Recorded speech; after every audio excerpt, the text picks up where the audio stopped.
This channel is supported by TrueFire. TrueFire is an online library of lessons from some of my favourite players. There's thousands of lessons on there. You can use the promo code JNC40 to get 40% off of any of their courses. Okay, so I got to loan this guitar from PRS. This is the PRS Myles Kennedy. I did an initial kind of review talking about it. If you don't want the Myles Kennedy version, there's a model called the NF53, which I think is actually better looking. I really like the dog hair sort of finish. It's a swamp ash sort of T-style build, and I just wanted to kind of talk about it. The reason I think maybe gigging a guitar can tell you some things that you don't realise in a bedroom is that you're playing at a louder volume. For me, I'm playing for longer than I get to play at home, and you really find out whether a guitar is comfortable. You maybe find out some things about whether it holds its tune, and you maybe find out some other things. So that's kind of, for me, the context of why I gigged a guitar amp piece of gear thing is slightly different to just kind of playing it in my bedroom. So that's that.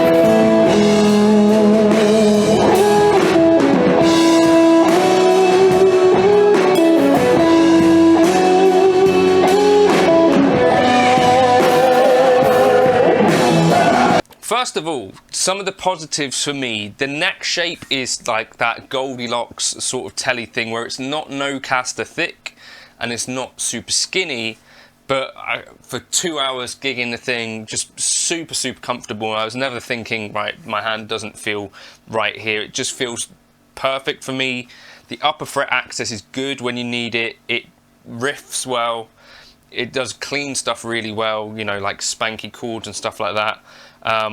So that neck for me is the highlight of the guitar, I would say. That for me, well, two highlights actually. The other thing is these narrow field pickups, which on cleans especially have like quite a lot of spank to them. I was mostly for cleans using these in-between positions, so neck or bridge, kind of the split.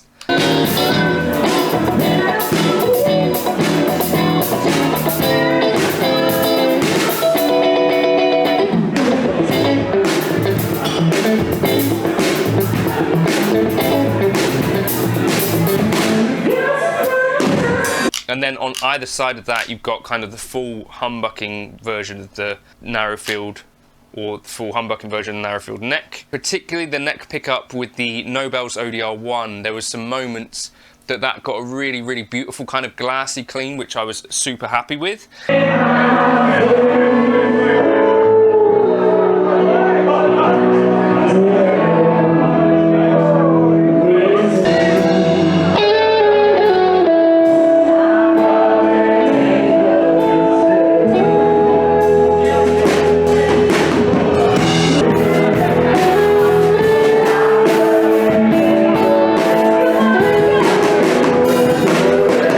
When it comes to doing the heavier kind of riffs, like maybe like Teenage Dirtbag, stuff like that towards the second half of the set was really good for that as well, as you'd expect, I guess, given the Myles Kennedy association. I think quite a lot of that is a bit more drive focused than funk and soul focused, right? But in our set we've got funk, soul, blues, the rockier stuff, and it did it all really well. In terms of setup out of the box, I had to adjust this bridge, so it was not intonating super well. I thought it might have been slipping out of tune, and maybe the locking tuners weren't doing their job, or the nut wasn't cut perfectly.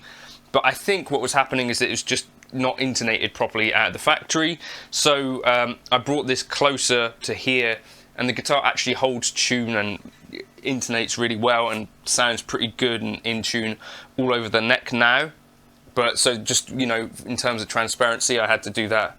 I'm not being paid by PRS to make this video, and I'm not getting to keep this guitar, but I'm not entirely intending to burn a bridge with PRS, but I will be transparent and honest with you if there are things that I had to do with the guitar to get it to that gig point. So yes, that adjustment to the bridge there, not a major adjustment, just that it wasn't intonating perfectly out of the factory for whatever reason. For me personally, the position of this, I'm normally gigging a Strat or a Tele. Actually getting precise with making pickup selections quickly is something that I'm not really very good at doing on a PRS, except for the Silver Sky, because everything else is in a slightly different position, whether it's behind here or down here.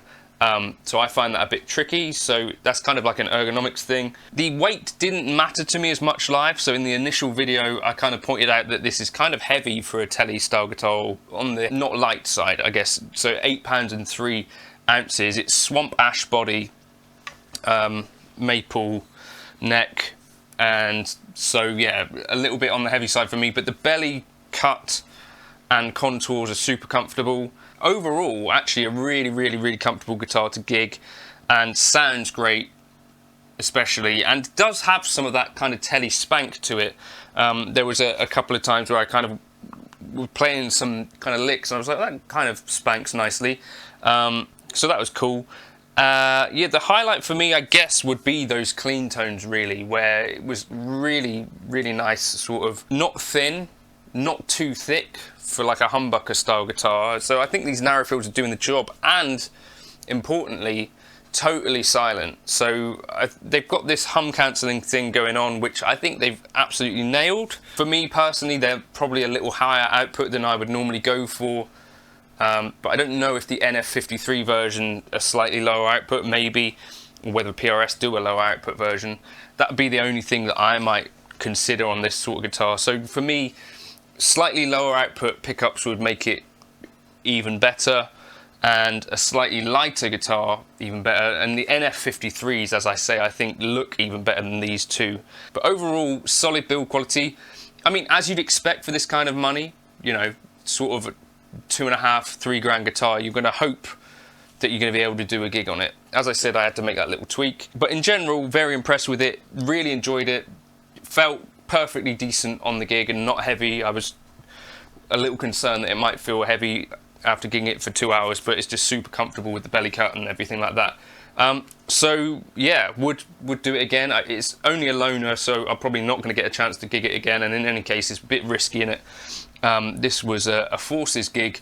They were quite well behaved though, but you know, some gigs you wonder if your gear is particularly safe, but this one it was. So yes, would recommend in terms of if you're considering one of these guitars and wondering what it's like. It's sort of like a Tele on steroids a little bit.